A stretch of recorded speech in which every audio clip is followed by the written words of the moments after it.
Coming hot off the heels of their success with Thunderhawks, Rankin Bass sought to create another hit in the same vein. Would they make lightning strike twice, or would they soar too close to the sun on wings of wax like so much Icarus? Hi, my name is Derek J. Hoover, and this is the story of Silverhawks on Yesterdaze. So, what would you little maniacs like to do first? 69, dudes! Well, there's your problem right there, Vern. Hey, Willie. Cowabunga! Goonies never say die! I know you are, but what am I? I know you are, but what am I? And knowing is half the battle. Autobots, roll out. Thundercats. Gordon's alive. Oh, yeah! It only takes a spark.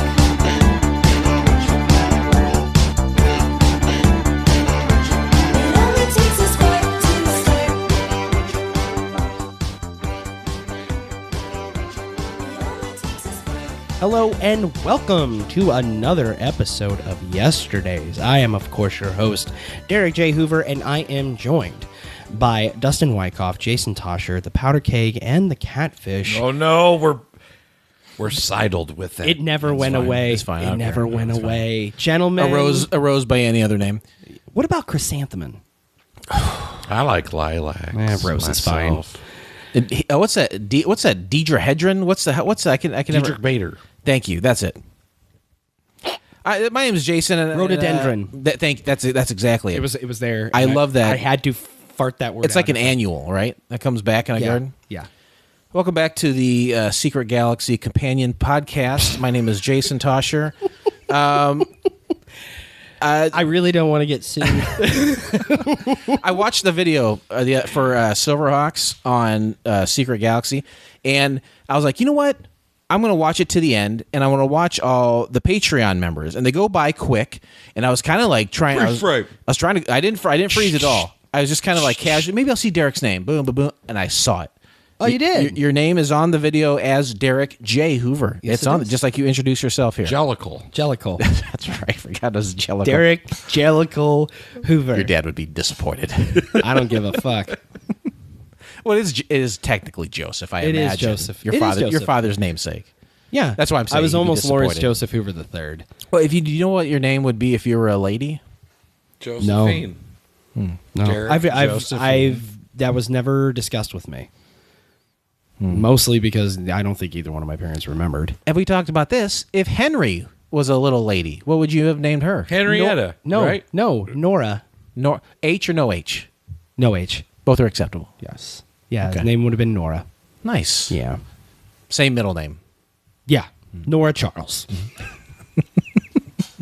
It's a very stately name. It's just a strong name, period. It's a strong name. It doesn't matter what your genitals are. It's a strong name. Yeah. What do you get? This is not a joke. Like when you cross something. I was like, wait a minute. Is this going to become the new So thing? get this. He's going to say, how bad was that? And you're going to be like, what do you get? It's not a classic setup. I was going to ask, shit. as a Patreon member for Secret Galaxy, what are the I assume there are different levels. Yeah, different tiers. Which level are you at, and what does it entitle you? Because I think I only have Patreon to one thing. Really? And I don't even use it. I just like supporting this stupid thing. So I'm curious what you get out of the specifically that one, the Secret Galaxy one. On my tier, I'm just the $5 tier. Is that the starter one?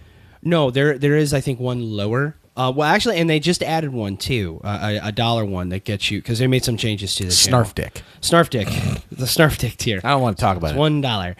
Why'd you bring it up then? Why'd you bring it up? I know. What are you doing over here? I'm at the $5 level. That is I Warned You, which is a reference to Death Wish 4. Was that the one where Charles Bronson has the bazooka what? and shoots the guy? You thought our Patreon levels were esoteric. I do. I still do. Oh, no. Producer Greg gets it deep. But that's not even a property that will be discussed on Secret Galaxy, is it? No, you but think they would live in that world though? So I don't think you watch it every week when it drops.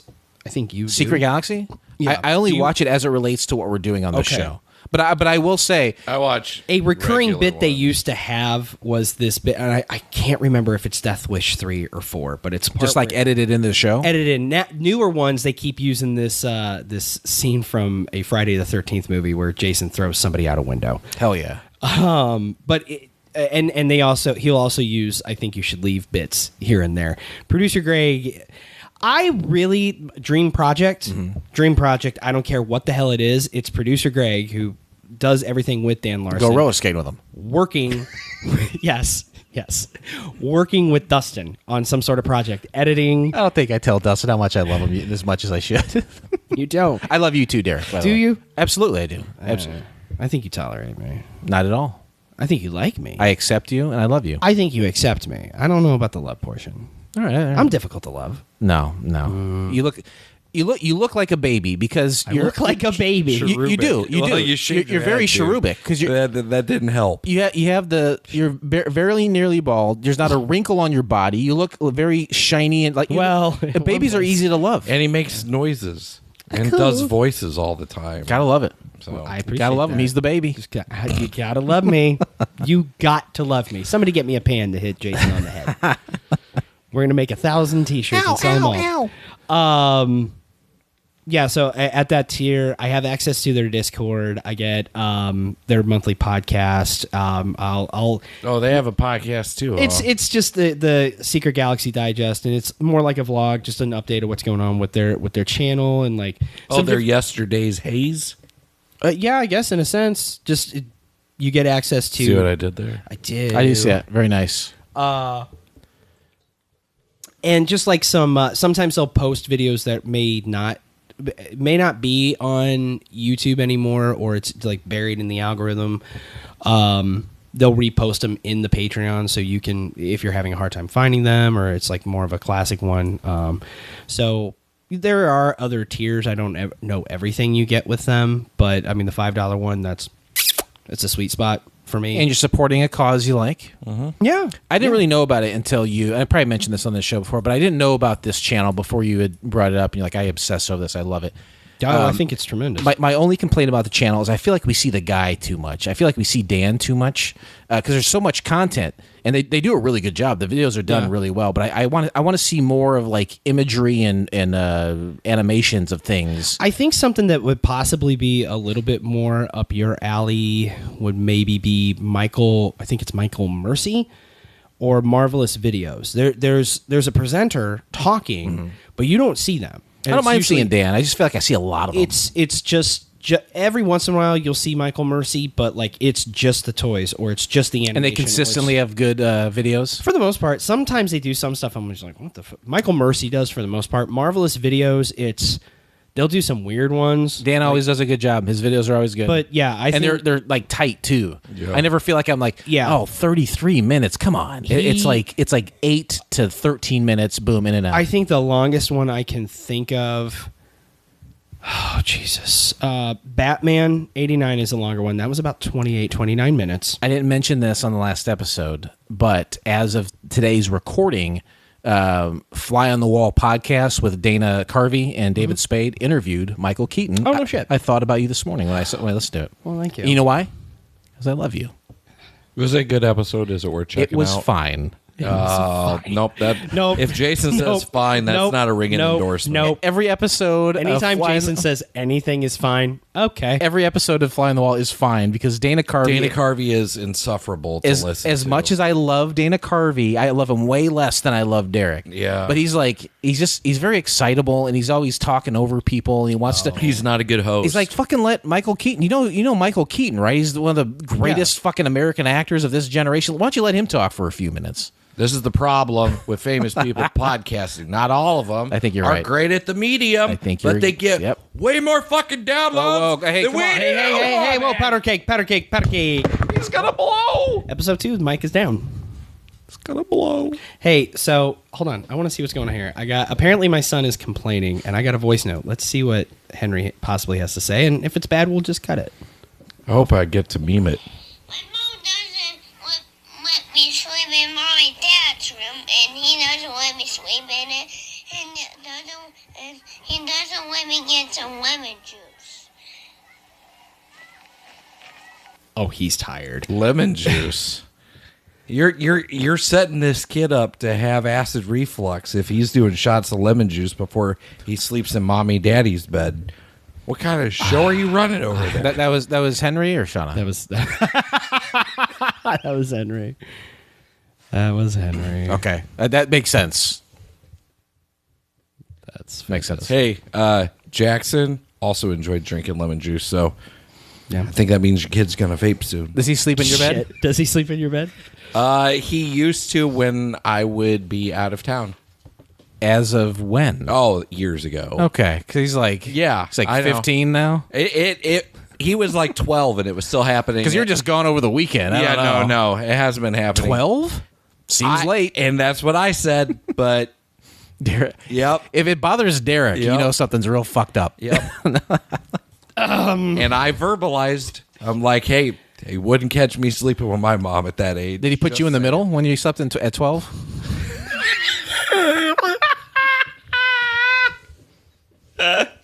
Well, did he? Or did he make you curl up at the foot of the bed like the family dog? yeah, no, I wasn't there. Okay, gotcha. Yeah. Okay. A lot can go on in the king bed. A lot going on. A lot of room for everybody in there. There is. Just pile in, everybody. No, the dog boy. apparently had been inhabiting my spot while I was gone because there's fucking dog hair all over the sheet. Hey, that's gross. Yeah, and guess who stripped the bed as soon as he woke up this morning? Your wife probably did. Took care of that for you. What a great lady. Yep. Nope. Huh? It is this guy. 4 loads of It goes laundry. both ways, right? Yeah. I can give him a little bit too. Yeah. Be nice if you would do that. I'm doing it right now. Oh, good. Keep it up.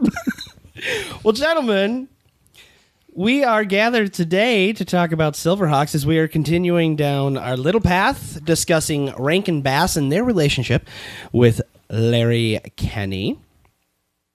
That means we are moving on to the second offering of space, human, animal hybrids, Silverhawks being the second syndicated series from Rankin Bass. This show only lasted for one season and consisted of 65 episodes. That's a lot for one season. Well, this is fairly standard for a lot of shows in the 80s. You would churn out a season because the whole idea was to, in most cases, have a daily. Yeah, it's like Monday through Friday. 13-week run. But yeah, usually about a 13-week run. Checks out. Monday through Friday, a 13-week run. That's a ton of stuff. For kids, yeah. Holy shit. And in the case of some shows, you would have a slightly higher episode count. Now, I think it was. I You think- hit 100 episodes. That's syndication. Yep. That's yeah, But that's, I that's a imagine great syndication package. But I imagine they probably started rerunning those 65 instantly, right? Or not? Or did they wait till another like 35 came out? Oh, like during the summer? I'm sure they probably reran them all again. Okay. Yeah. Oh yeah, God yeah. I don't think like it was just in a 13-week loop for like the entire calendar year. But yeah, they probably ran it for a substantial couple more runnings, and then they put something else in that time slot until the next season was supposed to arrive. Spoiler alert. Well, in the case of Silverhawks, the series debuted on September 8th of 1986. It ended on December 15th of 1986. At the time of its release, the number one song was Venus by Bananarama. Oh, okay. All right. Number one movie, one of my favorites, Stand By Me. Oh. That's a good one. It has possibly one of my favorite lines, so much so that I wrote it down. I never had any friends later on like the ones I had when I was 12. Ugh. Jesus, does anyone? I love that line. It's a good way to end a movie.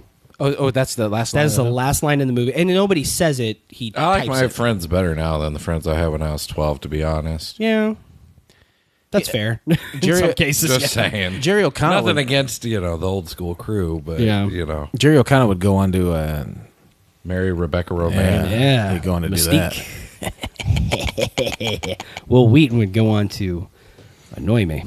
Yeah, is he a prick or not? He seems like Derek definitely I don't care thinks for so. him. I don't care for him. I feel like he had this like good upswing of like nerd popularity, and then I feel like I don't hear anything good about him anymore. I think he let it go to his head. And like, I think you're probably right. I'm the king nerd, and so like he feels like it's kind of like a Patton Oswalt thing too. Like, when the fuck did you decide Oh these my two God. assholes speak for all of us? We are in complete sync. Like when you said, And I Patton used to Oswalt, love Patton Oswalt. It's true. He really did truly love him. I never Yeah. liked his stand up, but I like him, and I liked him when he would pop I up love in the stand things. because he burned all his fucking albums for me. You burned him like that fucking disco day in Chicago. No. Come like, on, Dustin. No, made copies of. I kept mine. Yeah, he made I copies just- thereof for me. His were hot.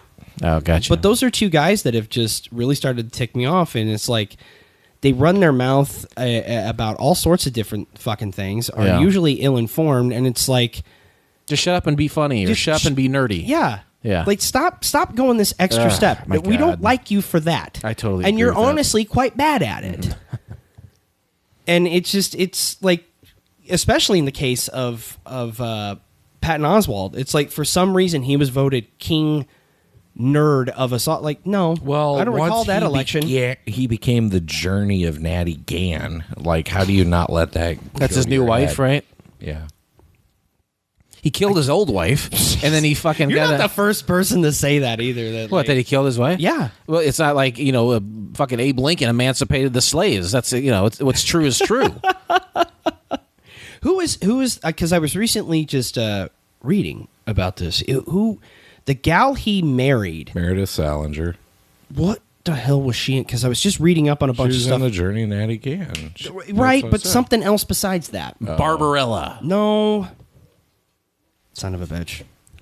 Because it was while I was researching a bunch of stuff, and yeah, the journey of Natty Gann. But there's something else she was in. Crow It's just- 2, City of Angels. Is that Boy, it? but talk about people losing their shit. Who? The new Crow movie. Dream a little dream. Dream a little dream. I somehow wound up down a rabbit Also, hole. Lake Placid would be an acceptable answer. Yeah, I wound up down a rabbit hole, and I was like, oh, she was in that, and she married Patton Oswalt. Crow 2, City of Angels, starring Peter Dinklage as the Crow. Is that what it is or not? No, Oh, I'm thinking of Toxic Avenger. Did you see that? I do. There is a new one coming out. isn't He's there? the Toxic Avenger. Shut up. I'm not joking. No shit. There is apparently a new Crow movie coming out with who was the guy that played Pennywise? Peter Skarsgård? Yeah. And people are losing their shit. In a good or bad way? Well, they did In a when bad Bradley way. Cooper was rumored to be attached to a Literally reboot as 10 years well. ago. Yeah. Hey, Bradley Cooper was attached to. he was the Crow. Shit. But guess what? The original Crow, not that great.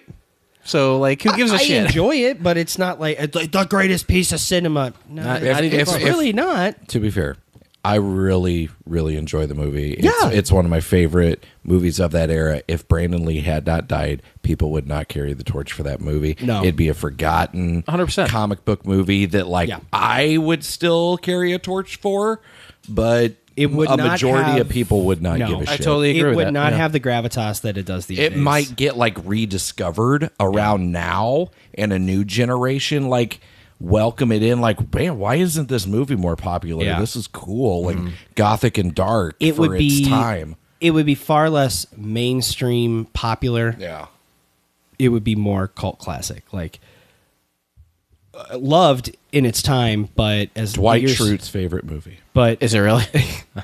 but as the years would go by, it would end up probably fading to the back of most people's memories. like Like the sequels like Crow 2, City of Angels, and Crow the 3. TV show. This one has Edward Furlong. Fountains of Wayne. I saw Edward Furlong recently in a video. It was upsetting. I met Oh. him once. You met him recently in a video? No, about And 10 years. he I was think in the he- last time he looked remotely okay was either Blade Trinity or Detroit Rock City. He was in a video for a dentist, like a dental work company. Did you see this? You saw the video too? Was it on when we were here? Possibly. What was it? Because this sounds vaguely familiar. I thought I saw it on my phone. Yeah, he's like a huge fat Maybe guy you now. told me about Yeah, it. he has not taken very good care of And himself. it looks like it looks like his mouth stuck around for the sequel to American History X, you know. and then, but the whole video is like him getting like a whole new set of choppers, and he Like looks a lot veneers better or something? Yeah, he looks a lot better now. But like, yeah, and yeah, Well, looks like that's the result of a lot of drug and alcohol abuse. yeah, that's he looks like a bloated carcass. like he just looks. Oh, he was drunk at Comic-Con when I met him. Did he look like that? No, like this was a while back, and it was one of the first cons he did, and I like he didn't have a huge line at his table, so I kind of hung around and talked to him a little bit longer than. Was he nice enough, Sam? It was totally cool. Like I saw him outside having a cigarette, and like I could just tell he felt out of place. Like this was not an environment he was used to. And I was just like, "How's your day go?" And he's like, "Man, to be honest, kind of weird." And I was like, "I get that." And then you asked him to sign your dick. No, but that doesn't help his situation. No, weird. I got a Detroit Rock City What are you doing? photo for myself. I got the Terminator 2 one for my ex-wife. You got to go T2 because that was the main reason I stopped by. And I told him, I said, you know, I have to get a T2 photo signed, you know, for my wife. She was a huge fan of that movie. I said, but personally, I prefer Detroit Rock City. And then, like, we talked a little bit about that. And I said how my boss at the record store got to be on set for a couple days of shooting and was there for some of the music videos. So we talked a little bit, whatever. And I don't know, maybe he just felt more comfortable talking to me compared to some of the interactions he had. Well, but there wasn't anybody else. Comic-Con. Yeah. And, like, yeah, we shot the shit for a little bit. And he seemed like a good dude who's probably going through some shit. Did you sell him some coke? No. But I gave him like $40 for a couple signatures and, you know, told him, hope he had a good day. There you go. That's all I can do. Yeah. You did all you can do for You Edward did everything. Yeah. You did it all. You did it all. Well, gents, Is he in Silverhawks? he is not in Silverhawks. Damn it. Nuts. But we's going to talk about it. The premise of Silverhawks, far away in the crime-riddled galaxy of Limbo, is Hawk Haven, where Commander Stargazer fights crime as a member of the galaxy's police force. Trouble arises when the imprisoned mobster Monstar escapes from a prison planet in Limbo. How? Because the prison is parked right by the one thing that can kick up Monstar's power levels, the Moonstar. That seems It's like an not oversight. It's not a good idea. It's not a good idea. Not very bright. Who's responsible for that? That's poor city planning. Poor city planning. Need a new city planner. It's an elected official. Yeah. Somebody should build the perfect town. Somebody did.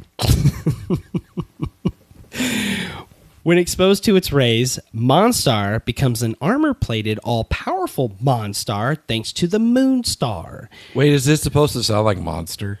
Boom, you got it. You got it, buddy. I was right? You did Wow. it. Look at him sussing that shit out. Like, oh, man. It was right there in front of my face. The whole Fucking time. brainiac over here. fucking That's doing Superman. it. This is Silverhawks. Needing reinforcements, the already cybernetically enhanced Stargazer puts in a call to Earth for more cybernetically enhanced humans in an effort to recapture Monstar and his recently reformed group of criminals and lackeys. He is blessed with a team of enhanced bird-themed specialists that are partly metal, partly real, but all Silverhawk. Derek, if you were a bird-themed specialist, what would you be? That's a tough one. Jason, do you know? Albatross. Albatross? You'd go albatross. Largest bird, but also like a Clumsy oaf. a metaphor for being a pain in the ass.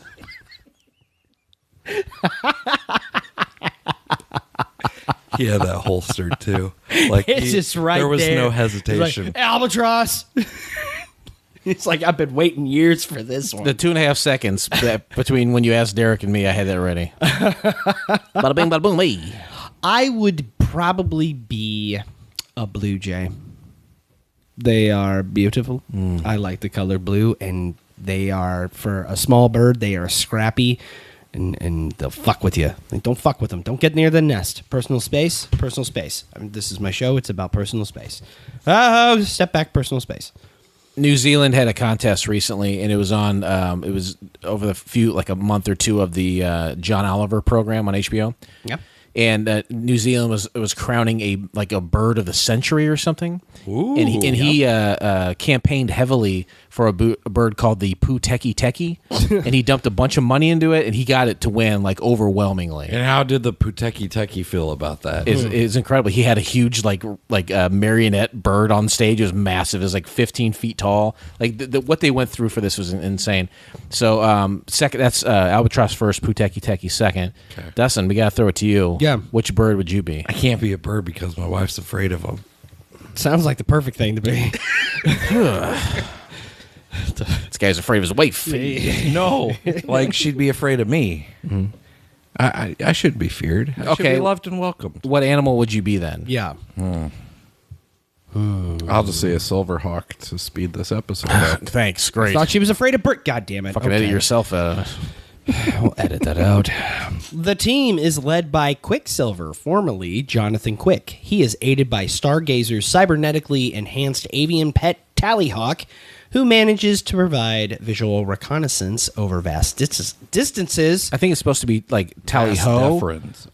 Vast deference. I thought he mispronounced. Sorry. It's very nearly tally whacker, but I think it's supposed to be tally ho, right? It's connected to the vast deference. Yeah, there you go. It's all cyclical. That's the bird I'd be. The tally whacker? Yeah. Is your wife afraid of that? No. North Carolina tallywhacker?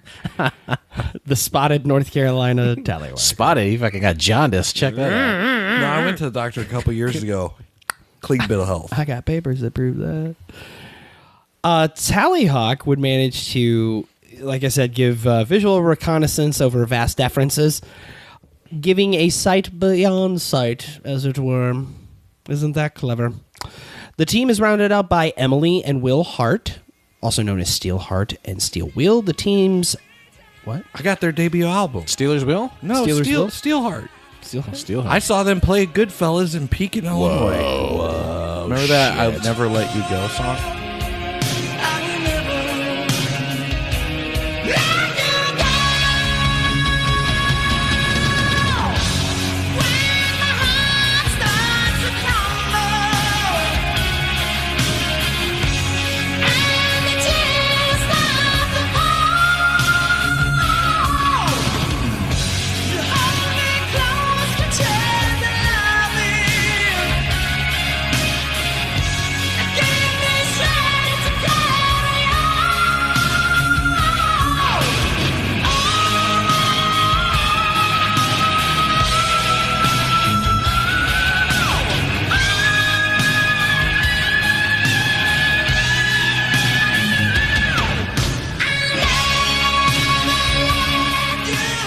It's like an insane high note. I'll never let you go. No. I'll never let you go. Right? And that's Third Eye Blind. Third Eye Blind. And I'll never let you go. It's like a monster ballad. I can't hit that note. I think he just did it. No, that is not. I think he just did it. Sounds great. I'll have to I would look have to into it. shit myself to hit the note. And Please don't I'm do it. not- Please don't do that. We got enough smells We got going on. enough stank in this house for everybody. Might help, actually.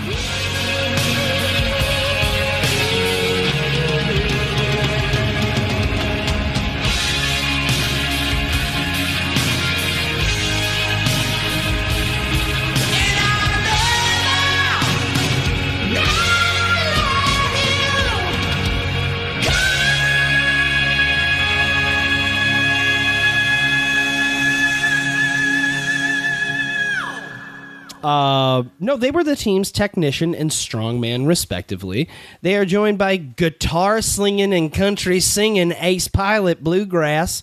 He handles flying the team's craft, the Mirage, and will occasionally break off in a little jump ship called Hot Licks.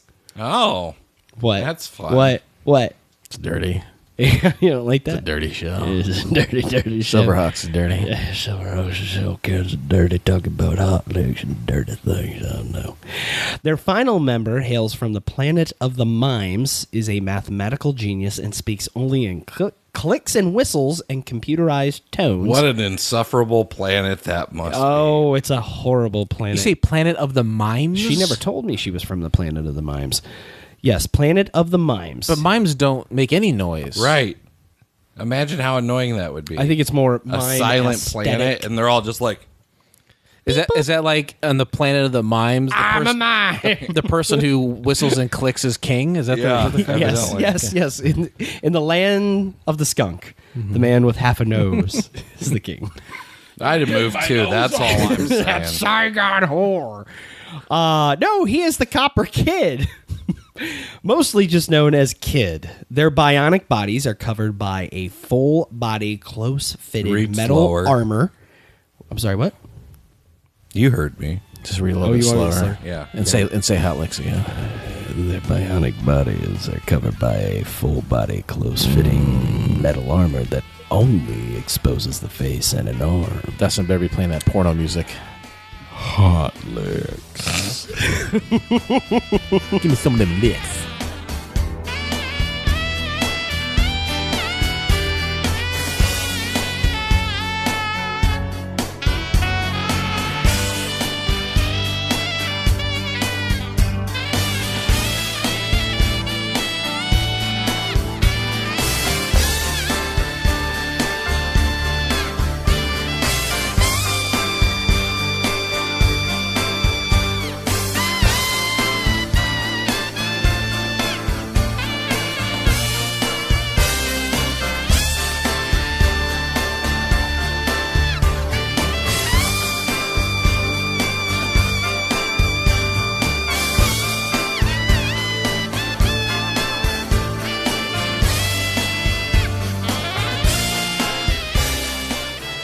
The armor is equipped with a retractable protective mask, retractable underarm wings, except in the case of Bluegrass, thrusters on the heels, and laser weapons in their shoulders. They go up against Monstar and his forces, which included Yes Man, Buzzsaw, Mumbo Jumbo, Windhammer, Molecular, the Molecular Man! It's pretty good. It's good. Good sketch. Poker. Did you say one of them was called Yes Man? Yeah, the Jim Carrey's movie. The Jim Carrey Smith. I had no idea these two properties were tied together. It's the crossover you didn't know you were looking for. In the Carreyverse? In the Carreyverse. Poker Face, Hardware, and the Musical Madness of Melodia. I got notes on her. The series followed your basic Adventure of the Week formula and saw not so much PSAs, but lessons of a sort at the end of each episode, wherein Kid usually learns some sort of science fact while training with Bluegrass to one day fly the Mirage. And by proxy, it's Jump Ship. Hot lip. Give me some of them licks. Additional characters. As this is not the first team of Silverhawks, nor will it be the last, the team is visited by several other Silverhawks. We see Hot Wing, a gold Silverhawk who was added mid-season. Covered in buffalo sauce. Delicious. He is a magician and a skilled illusionist. Hot Wing received his powers from a mystical energy force that chose him to bear the powers to fight against injustice. He has to recharge these powers every 14 years, otherwise he will die. Flashback, he is a green time-traveling Silverhawk from the far future. When he meets the much older Stargazer in his timeline, who tells him of the fateful day the Silverhawks died, Flashback travels back in time to save them from an exploding sun. He also traveled back in time to stop Hardware from destroying the Silverhawk. He's the Cable of the Silverhawks. He is. Less pockets, though.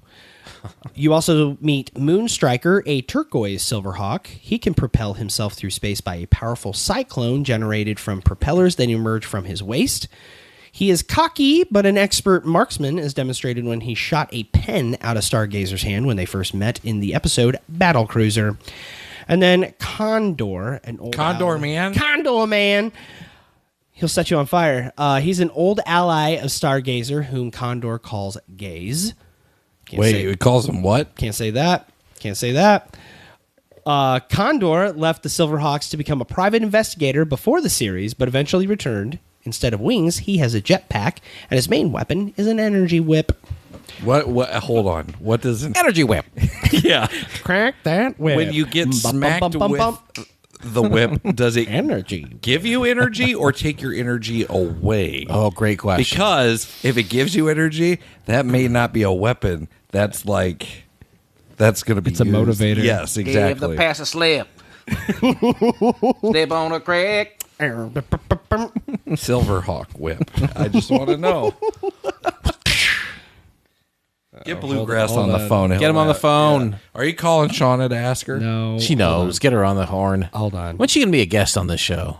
Soon, actually. Really? For what episode?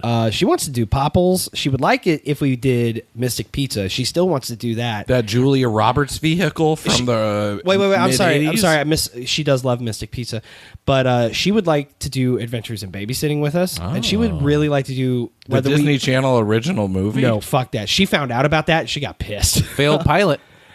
Oh, it is. I think she somehow knew about the pilot. She loves Adventures in Babysitting, but she really still wants to do fast food as a drunk at the movies. She's been asking for years. Yeah.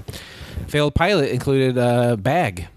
What about Dag? No, Dag. It was a Dagless affair. Oh, damn it! I love them as a twofer. Yeah, wouldn't that be a great sitcom? on. Bag of Dag. Netflix reboots The Ranch, starring Bag and Dag. I'm in.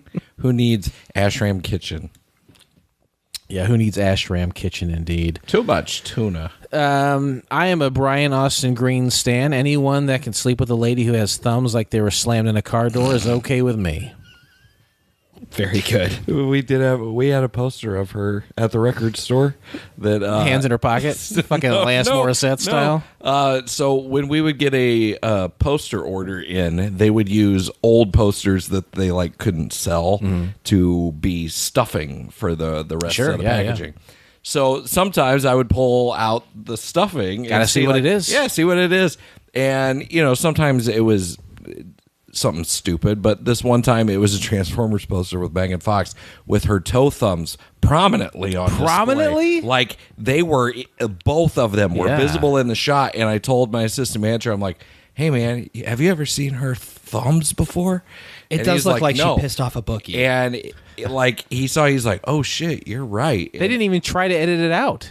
I put it next to the sink in the bathroom for a couple years. It was just torn in the corner, but it was like, that sounds like 311 lyrics. Torn in the corner. It does sound like did they play that this weekend at 311 Day? Torn in the corner. It's the B-side to Toe Thumb Jam. Boy, Megan Fox really getting it here on Really Yesterdaze. giving her the business. Man, I can't wait till MGK comes at us with a diss track. Let him. So, as far as some additional characters for the show outside of additional Silverhawks, the Fighting Hawks is something else we see in the show. These are hawk-like partners of the Silverhawks who have different abilities that help them in their fight against the mob and other villains. In time, the mob members end up having Fighting Hawks as well. The most famous one, of course, is Tallyhawk, who works primarily with Quicksilver.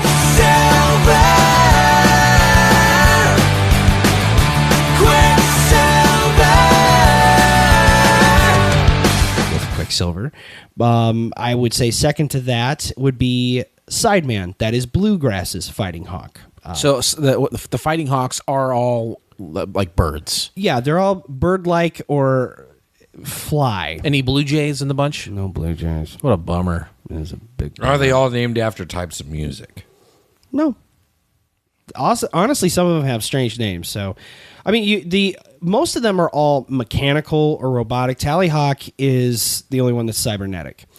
And for being a bird, he can kind of fuck some shit up. Like his beak can tear through metal, and he can also shoot. Afraid of him. Fair enough.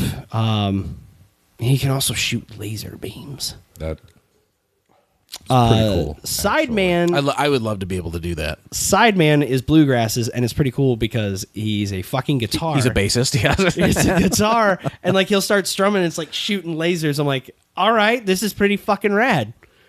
I loved it. It was corny as shit. Yeah, it's super goofy. Super fucking corny, but I loved it. Your shirt? Yeah, of course. Yeah, Derek is wearing a Silverhawk shirt, we should say today.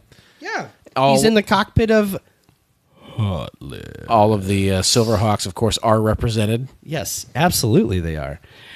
But no, the rest of your Fighting Hawks, you had Razor with Steel Heart, Stronghold with Steel Will, Mayday with Copper Kid, Slybird is Stargazer's Fighting Hawk, who can photograph and record anything. Oh, hold on. I like that. Anything. I like that. No questions asked, Jason. Mm-hmm. Like, you want something photographed? Slybird's that's who you need to talk to. No questions asked. Man, that's good. That's good. licks. Give me some of them licks. Give me some of them licks. Gyro was Hot Wings. Fighting Hawk. Backlash was with Flashback. Tailspin. They put Hot Wing and Eero together. You can't do that. It's delicious. You can't do that. You guys. can't make you. That's fusion. a fucked up lunch. You can't have like a combo, weird man. little fusion. I'm gonna have diarrhea all day. Well, that sounds like a Dustin problem. Your butt becoming its own powder keg. Tailspin with Moonstriker. Jetstream with Condor. Your villains, they had Sky Shadow with Monstar, Prowler with Hardware, Vulture with Molecular, the Molecular Man! Shredder is Buzzsaw's Fighting Hawk, and Airshock is with Mumbo Jumbo. That's a character's name, Mumbo Jumbo. Mumbo Jumbo. He doesn't just spit. Were they Mumbo large? Jumbo. Who, Mumbo Jumbo? Yeah. He big old bull man. Were they in charge? He was very much in charge. Yeah. You also saw, and I have a take on this character. You had Seymour, the show's comic relief. Seymour is a space cabbie who frequently says, "You know what I mean." It is surmised, and I can see this. They think he might be inspired by Space Cabbie, who was a 1950s sci-fi character at DC. Sure, of course. I kind of see Ernest vibes because he's wearing a cap and denim and says, "You know what I mean" a lot. This is 1987. 86. Says Yeah, right. that's right in that wheelhouse. Kind of in the mix. Right in that pocket where he's rising the popularity. Yeah, that might be So too maybe coincidental. look up Seymour if you didn't watch that many episodes. Know He's what I a mean? little So wait, Ernest-esque. Do you know what I mean? we still have cabbies. What Yeah, the other future. forms of public transportation? This is the future where Uber didn't happen. Okay. Thank God. What about Lyft? Lyft's still there. Please tell me Lyft is still there. Lyft is still Okay, all available right. in Space Cleveland. Okay. Just in Space Cleveland. New Cleveland. Yeah. Yes. Harry, he's a robot bartender on the planet Fence. He's usually serving drinks. Professor Power, he works in the artificial sun and controls it. He's an ally. Sanders, he's the governor of Bedlama, a planet similar to Earth. Grodd the Informer, he's an informant if you couldn't tell. Snow, right? Informer, I'm a farmer. I milk my moo-moo cow. You know what? That's my fault for bringing it up. You did this to yourself. I truly did. You really, really did. Where's my tea? I done drank it all. He appears in episode 32 when he informs the mob of a rock that is supposed to be worth a fortune. The Savior it's Stone. not, It's I not. bet. It's probably Probably not. bullshit. This whole thing's so fucking full of shit. How much have you ever paid for a rock? Top dollar. dollar. I'm being serious. What's the most you've ever paid for a I rock? bought a geode for $5. It was a nice geode, though. That's a good deal. Okay. I got a good deal. Jason. Great job. Most rocks I get are free. I find a lot of them on the ground myself. Yeah. You're a sucker. What a noob. You gave up $5 for a rock? Hey. Fucking idiot. Hey, why don't you go pay $5 for a rock? You dumb idiot. It really is like Marky Mark and Don Rickles. Oh, it is. It's easy to get lost in there. I know. It is very I easy to know. get lost in that. Hey, chicken, I'm buying rocks for $5. Say hi to your hockey Say puck hi to your for me. hockey puck for me. Hey, Bumblebee, why don't you take this rake and go out into the woods and don't bother no one?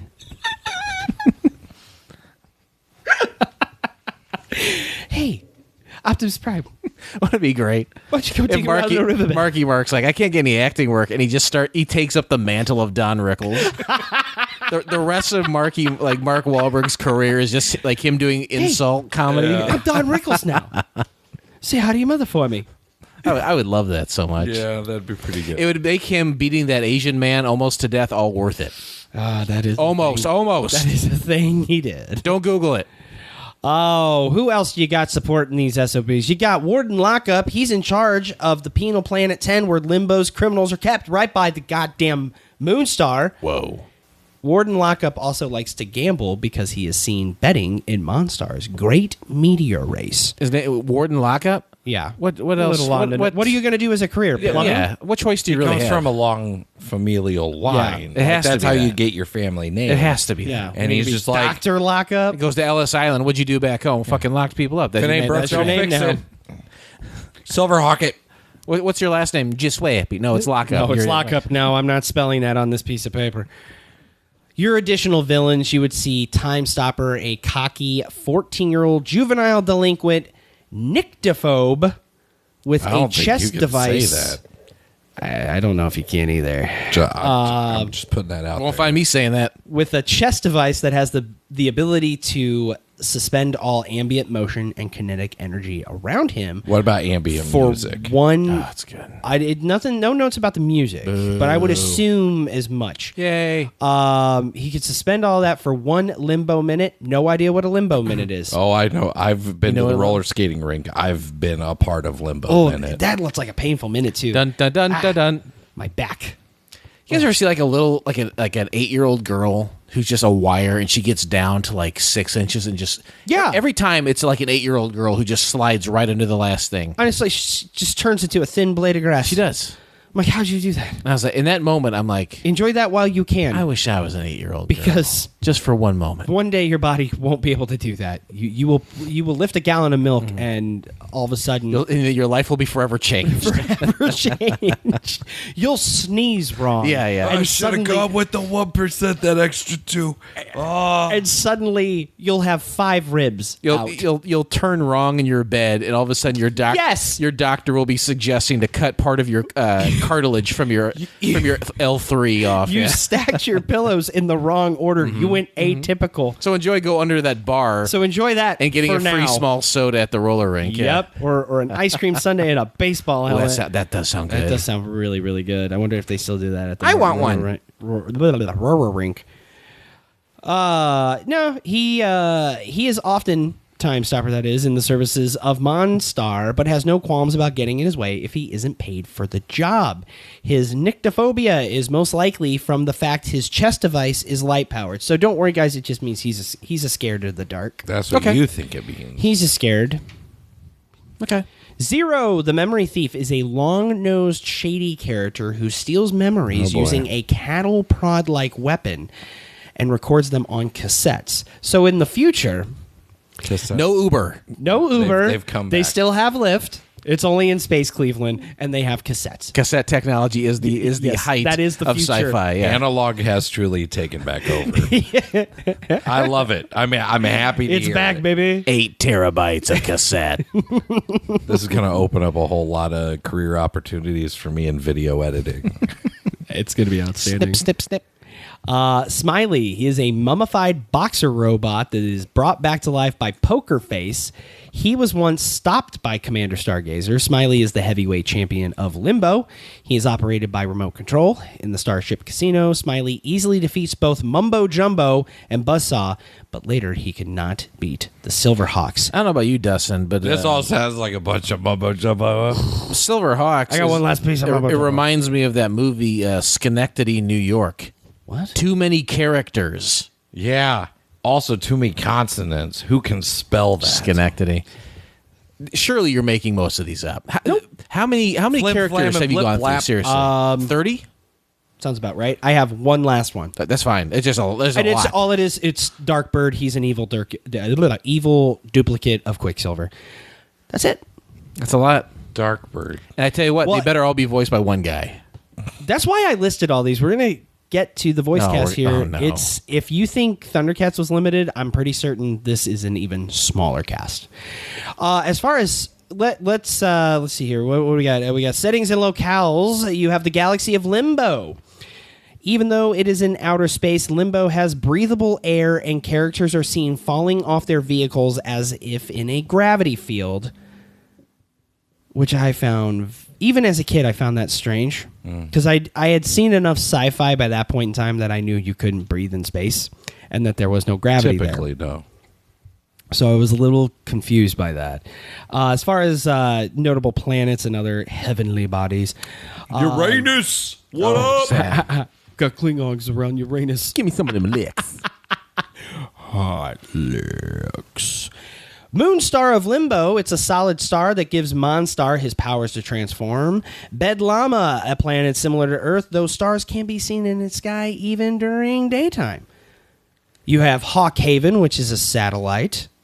Hawkhaven is the satellite of Bedlama, and it is also the base of operations for said Silverhawks. Brimstar It's a planet where Monstar's mob operates. It is hollow with Monstar's quarters inside. It is accessible from the outside via a large star-shaped opening in its crust. What are you doing? I keep seeing you. Dustin's drinking a lot of beer. Every time you say star, I take a drink. Oh, you're doing your own personal drinking game all of a This sudden. is going to be worse than playing the drinking game with Dazed and Confused. You're going to have to live here. Where you drink every time Mitch touches his nose. You're going to have to... Yeah, that's a good... You are fucked. That's a good one. You have to sleep in my Murphy bed Thanks, tonight. Rankin Bass. God damn. Send him the bill. The surface of that planet is a giant ship junkyard.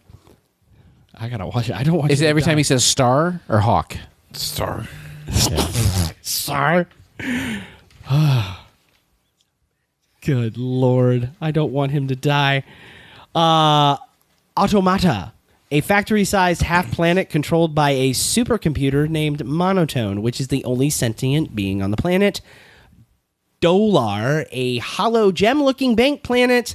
Fence, a small planetoid with a bar frequented by criminals.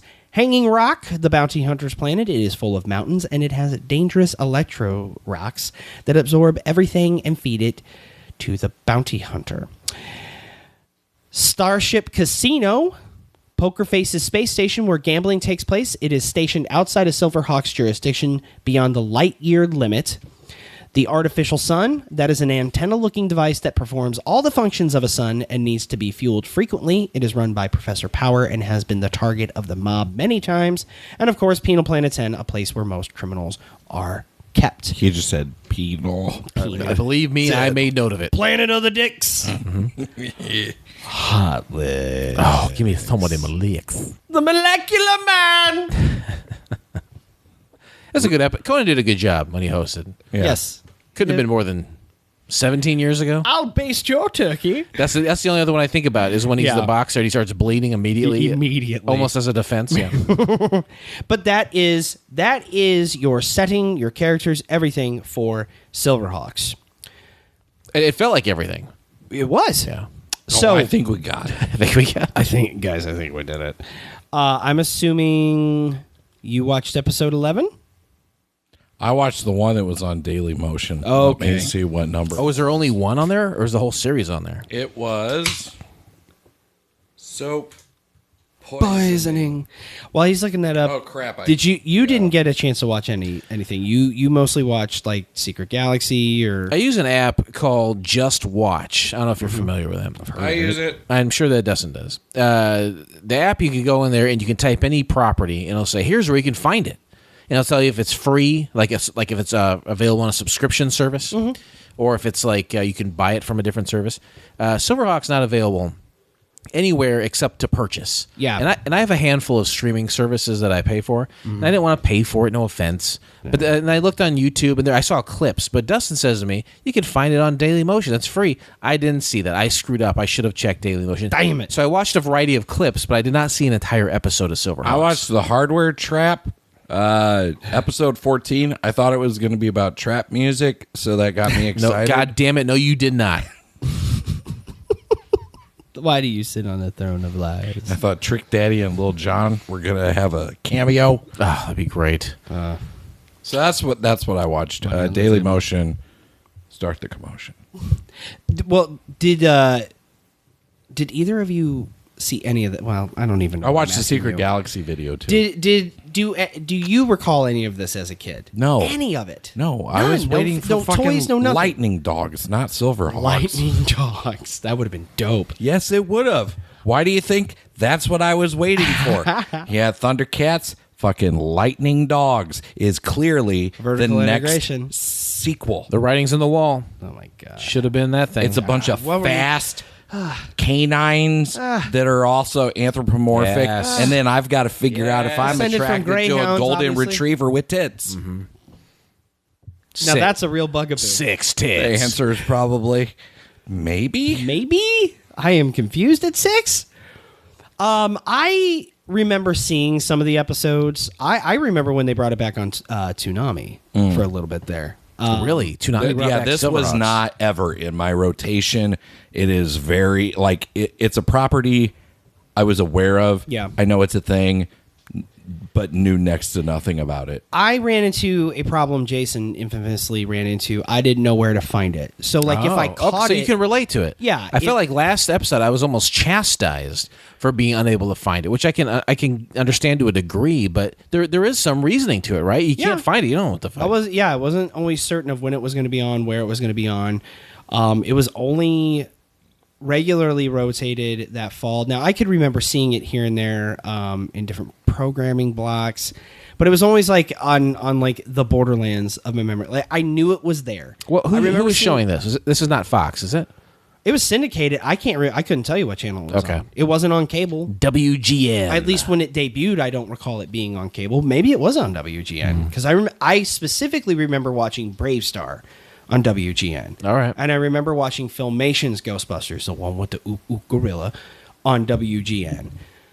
But I cannot, for the life of me, remember what channels I saw this on. I remember seeing the lunchbox. I remember some of the toys. Like, I had a neighbor who had like a Quicksilver and a Bluegrass, and I remember seeing them in the store some, but it was one of those things where it was like, it's here and now it's gone. Yeah, it was a 3-month run that easily missed Very cool my looking, but- attention span. And I can honestly, I can remember when I put, I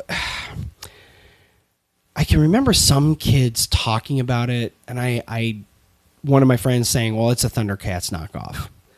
So I can kind of see that too, and this is kind of the risk you take when you're competing against yourself. Hey guys, you think that's in a a fashion. Thundercats ripoff? Stay tuned to next. Oh, just you wait.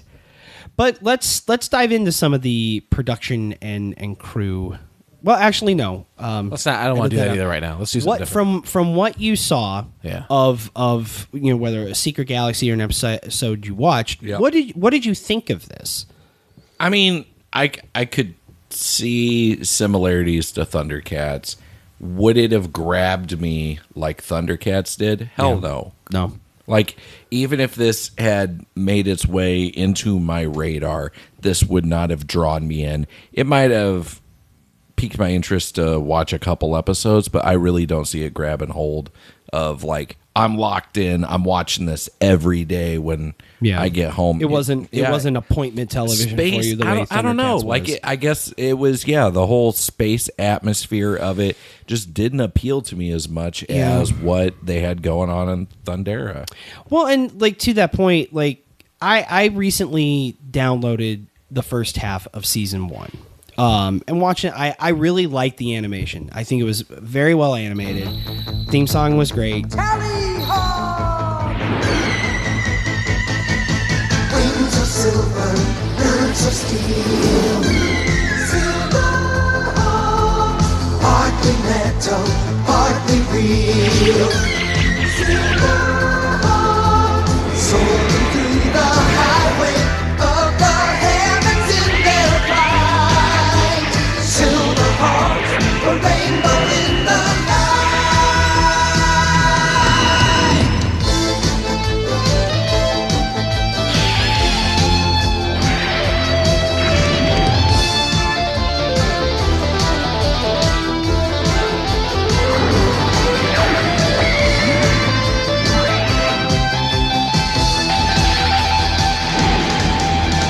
Wings of silver, birds of steel.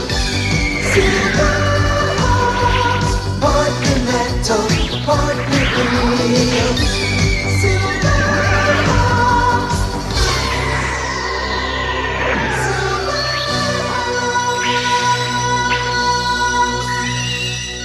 Character designs were great, but one of the problems you have is you very rarely are on another planet, or in a different. You're in space. You're constantly in space. The background is constantly space. That gets boring after a little bit. When you had Thundercats, you were switching things up a lot. You're in the jungle, you're in the mountains, you're in the sea, you're in with different. You got a guy that's like half man, half jackal. You're it's in his name. You're switching things up a lot on Third Earth, or between terrain and the people who live there. I don't feel like you had as much variety with Silverhawks there. So, I know you just watched The Secret Galaxy, but from what you saw, what do you think of those character designs in the animation? I mean, my complaint last episode was El Tigre and Lionel look too similar. Yeah. These guys all look very similar to me. I don't know. I agree with, like, I think by the time this episode comes out, Disney Plus will be airing new episodes of X-Men. They're calling it X-Men 97. Oh yeah. Yeah. That show lost me when they went to space. I like the Earth based, like, oh, there's a street with houses on it. I live on a street with houses. That's, oh, here's a city. I live near a city. But when you're going in outer space, it kind of loses me. That sci-fi element always lost me. Yeah. And I think that's kind of mirroring what both of you guys said here, is that you lose variety when you're in an eternal sea of blackness. Yeah. And when things become too sci-fi, to me, that's when there are no more rules. And when there are no rules, then nothing matters. And I mean, I guess the suits are kind of cool, but they all kind of look the same. There's no real variety like superheroes. Yeah, they are silver. But I don't know. I was not super interested in this from what I saw, and I definitely don't remember it from being young. I can see that. And fuck those toys, man. There's so many cooler toys on the toy shelves than this. I kind of dug the toys a little. That's fine. I'm not going to yuck your yum, as you want to say. Oh, well, since it was such a short-lived thing, are the toys rare and expensive? They are not cheap at all. They are... Well, for starters, it's hard to find them intact because you had, with the toys, we'll go through some of it, what went on with them, what's going on with them now. But one of the main takeaways from it, I could see why you were like, fuck them toys. There was limited posability because the main takeaway from it was an action feature. Kenner was the ones that produced them. They were known for their action features, like with the superpowers line. You squeeze Superman's legs, Superman punches. In these, you'd squeeze the Tarzan legs. masturbates. Well, Tarzan masturbates. Didn't want to say that. In these, their arms would shoot up and expand their wings. Yeah. They were also vac metal, that chrome look to them. So it's hard to find them intact. It's hard to find them with all the chrome vac still on them. It's hard to find them with the capes. So finding figures complete, even loose, is not cheap. If you are a mint on card collector, you're going to need to be prepared to spend some money. So I liked the look of the toys, but I can understand a kid being like, well, I can't really do anything with this. The arms just do this. That's going to get boring. Yeah. Pretty quick for most kids. It's like having a fisto with no fist. Yeah. He just has a cannon arm. That's for you, by the way. You can. I figured as much. You can have that. And I found it at Goodwill too. It's Fisto. Is that Fisto? Like I used to make him like just fucking uppercut for days. That's friggin' punch action. It is. That's awesome. He was like punching Tila all the time because she was getting mouthy. Yeah, you guys. Sometimes there's only one way to do it. 5 across the eye. Fisto, take care of it. Now, as far as production, crew, and cast notes, Rankin Bass, this was their follow-up. Let me try that again. I'm sorry. Do or do not, there is no try. Thank you.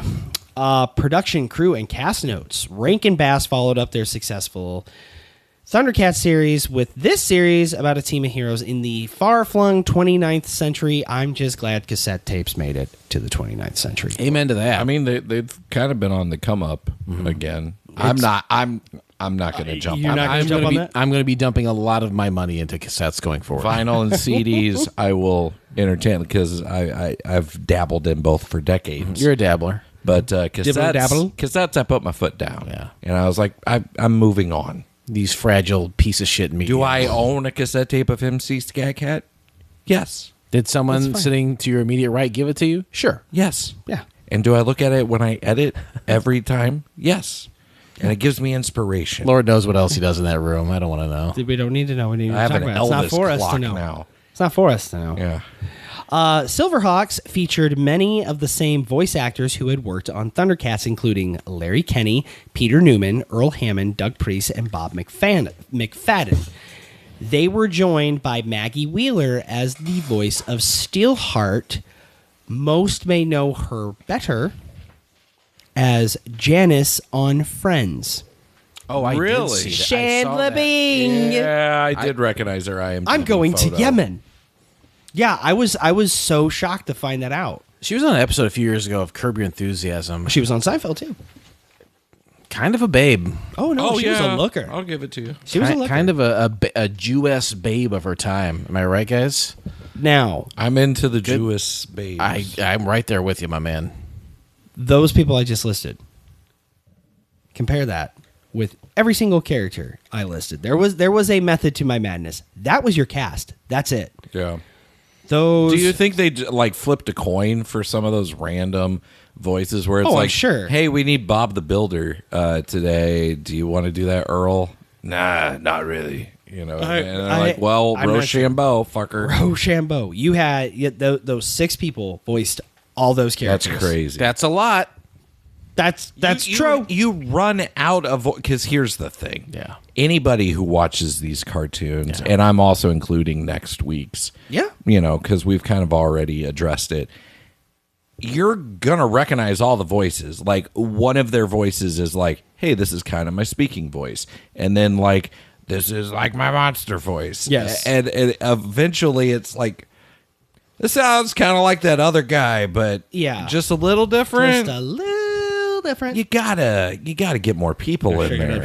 You can't rely on 5 to 6 people to come up with 10 plus voices each. That's insane. Yeah, it is kind of bonkers. Janice, has got like 2. Yeah, I think she only voiced like 2 characters, and one of them was a Jack A parody. She jacked. She jacked. Mary Hawk Christmas.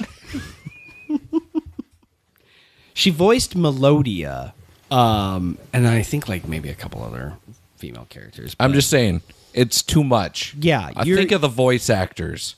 Yeah, you're putting You're stifling their creativity. A lot of work on them. Please, there. God, They think of the voice actors. they only need 2 to 3 voices like that they can really focus on. Yeah, 10's too many. Yeah. It was as somebody who has read Ernest scripts, no shit, and tried to figure out voices for different characters. Like it is a challenge. What voice am I going to come up with now? Well, I suppose. Silverhawks is of course with Warner Brothers now, part of the whole Lorimar Telepictures purchase by Warner Brothers in '89. I mentioned that it would show up on Cartoon Network. That was in 2000 to 2001.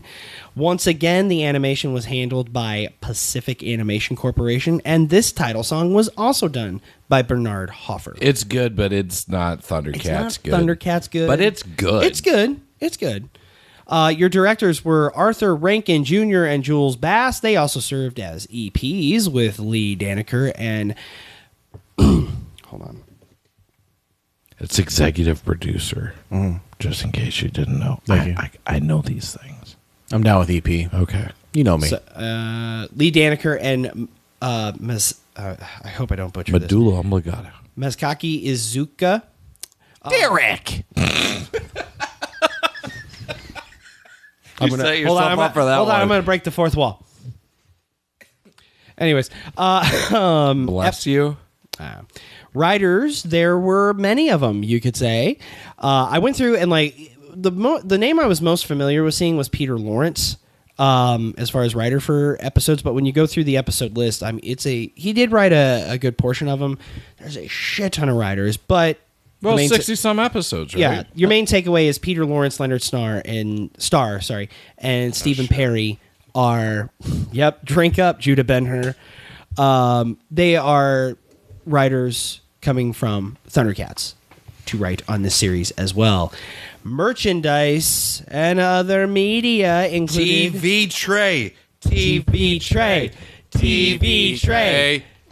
we'll find out, I guess. I can't remember my notes. DVD releases in October of 2008 from Warner Home Video. Sounds like they did it like they did with your Thundercats. With your Thundercats DVD there. Oh, split it into Volume 2 volumes. 1 and a Volume 2. Not a season, but a volume. Yeah. I did not like that. When things got collected in like an entire set. You'd rather pay 3 times as much than twice as much. Yeah, I didn't. 65 is a lot of episodes. Yeah. Yeah. Action figures, you had the collection based on the animated series produced by Kenner and first released in 1987.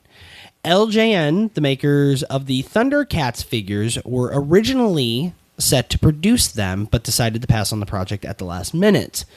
So that ended up causing a huge difference because your Thundercats figures were usually about as tall as your tall boy, a little bit taller.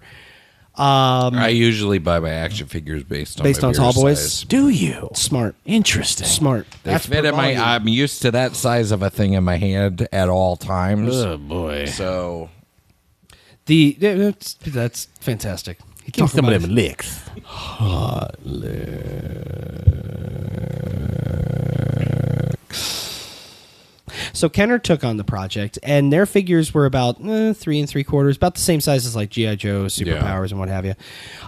Each figure was packaged with a companion bird, and similar to Kenner's Superpowers Thank God they had the birds with them. Yeah, companion. Don't sell them separately. Give the bird. Make sure the birds are with them. Companion implies there's a very serious commitment. He almost got cheesed there, I could tell. I was on the edge of getting cheesed. Getting cheesed, guys. But no, it was built on a similar platform as the Superpowers collection. Squeeze the legs, the wings go up, and you just spreads their cape.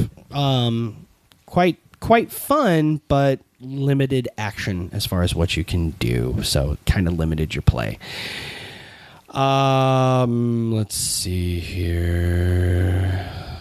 The second series of figures is harder to find than the first, with Ultrasonic Quicksilver being the most difficult. So what we are quickly learning, if you're not picking up on this, is if a show only lasts 1 or 2 seasons and has 1 to 2 waves of figures, usually it's the last wave of shit that is very hard to find today. It's on its way out because people gave up super on fucking expensive.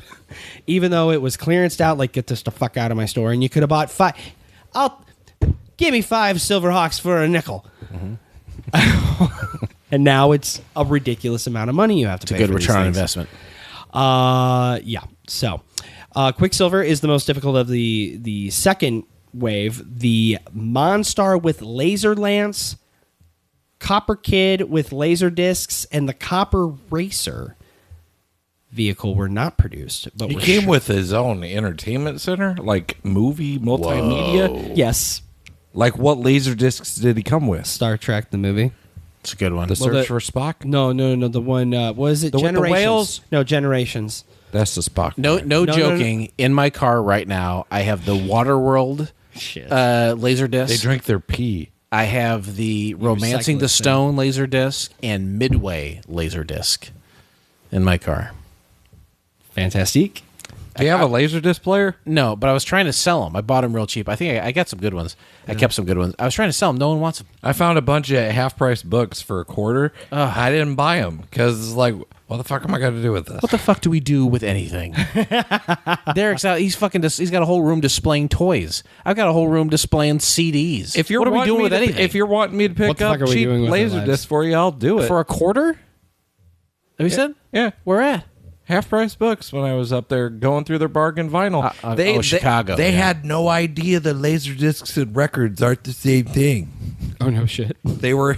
Yeah, it was sure. I'm pretty sure they did, but they're like, where else do we put these? Yeah, who size-wise, wants this bullshit? There's nowhere else to put these. Just Clearance stick 'em, vinyl, you go. Yeah, just stick them with all the fucking Johnny Mathis. Did they have albums. Summer of Monkeys on Laserdisc? Fuck, yeah, I would have bought that one.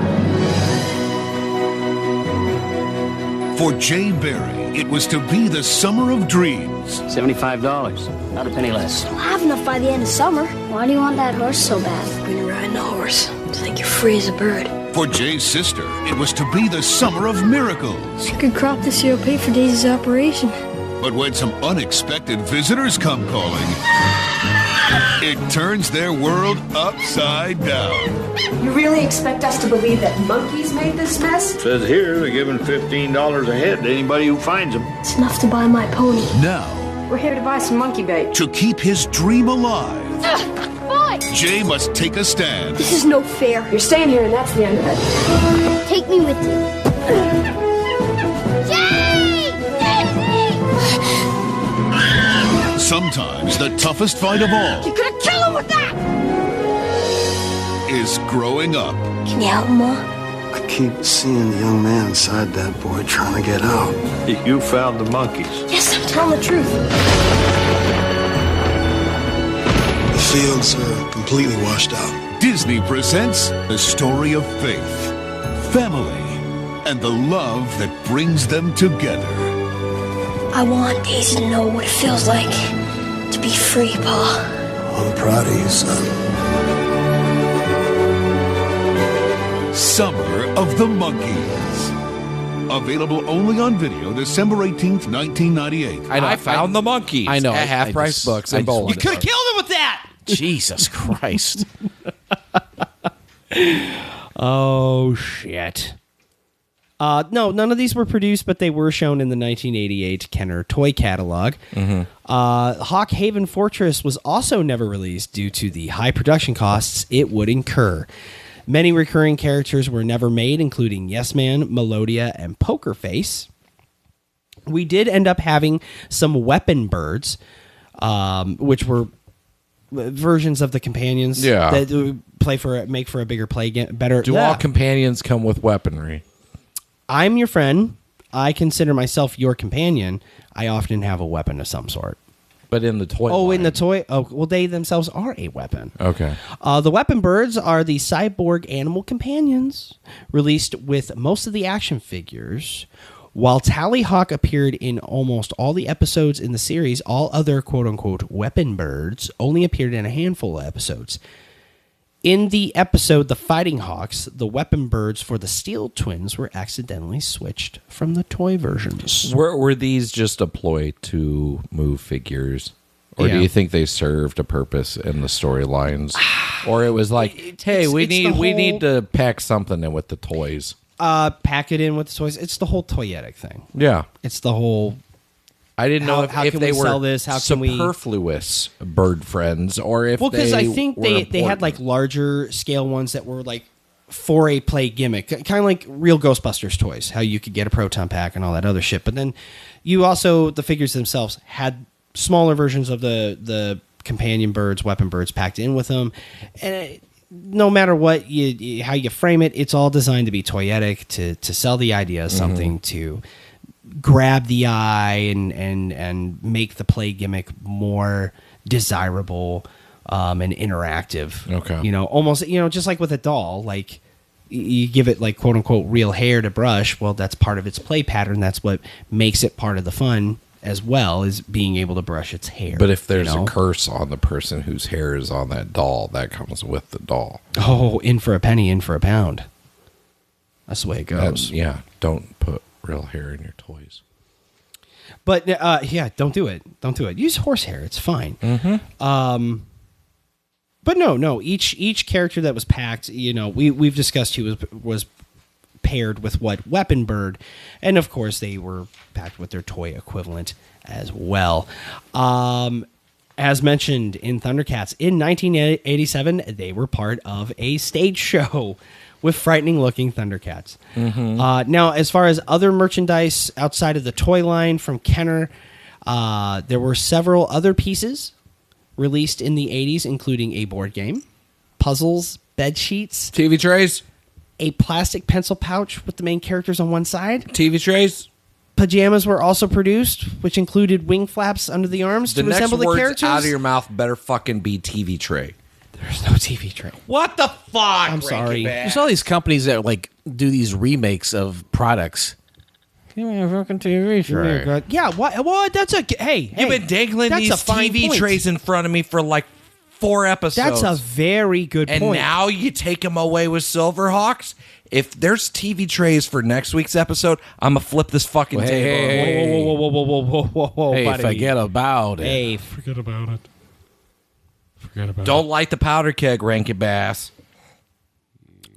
Derek, I go to a lot of estate sales. Yes. I go to a lot of thrift markets, whatever. I come across run-of-the-mill generic TV trays. Do I pick them up for you to fashion them into retro designs with your favorite properties on them from the past? that's really fucking tempting. You could make your own Silverhawks one. And we've said before, One sometimes of you make one. your own fun. You print up a thing, you go over, you get an image you like, you get a high resolution version of it, you send it over to the Office Depot, they printed it up, a nice big fat version of it, and then you get a nice epoxy or some kind of plaster of Paris or some shit. Epoxy, you were right the first time. Thank you. And then Very good. You adhere it to that metal tray. That's what you want to do, right? I kind of think we got to start doing this. I think we're on to something. $1 million idea. But yes, sadly, no TV tray. But comic books, we did have those. It was standard fare. Marvel Comics kid-friendly imprint Star Comics. They released a 7-issue series. Writers included the aforementioned Steve Perry, who also wrote for the animated series. Steve Perry. Here's what's interesting, and we'll talk about it a little bit more in that episode too. It's gonna come up here and there. The 2011 Thundercats reboot did feature Monstar on a monitor, along with water-dwelling humanoids that resembled Mako from Tiger Sharks. Again, more on that later. 2021, a reboot is evidently in development. No solid news since that announcement. And as far as parody, the show Solar Opposites featured a storyline that